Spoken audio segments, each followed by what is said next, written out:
which looks at identifying opportunities. We've mapped out our user's journey and identified the pain points. Now it's time to generate and prioritise solutions. Your How Might We statements are the gateway to creative problem solving. It transforms a challenge into a question that encourages creative solutions. Remember the difference. Instead of stating the problem, you frame it as a question. So use the yellow sticky notes in the canvas to write down your How Might We statements from your journey map. And then finally, for each How Might We statement, take a moment to sketch an idea on how you might solve it. Don't worry about artistic skill. A quick sketch can often convey an idea better than text.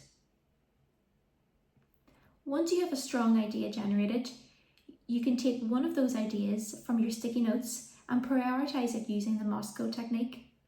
This is a prioritisation technique that helps you deliver meaningful improvements quickly while leaving room for further iteration. You'll categorise the features or requirements of your idea into 4 groups. Firstly, you will have things you must have. These features are absolutely essential for the project's success. Your solution cannot be delivered without them. Then we'll move on to should have. These are important features but not absolutely critical. The user could still use the solution if these were missing. Then we'll move on to could have. These are nice to haves. They are desirable but only included if time and resources allow. Won't have.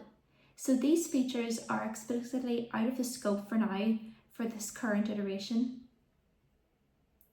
So use one idea generated in the previous step and fill in the Moscow table to clearly define your project scope.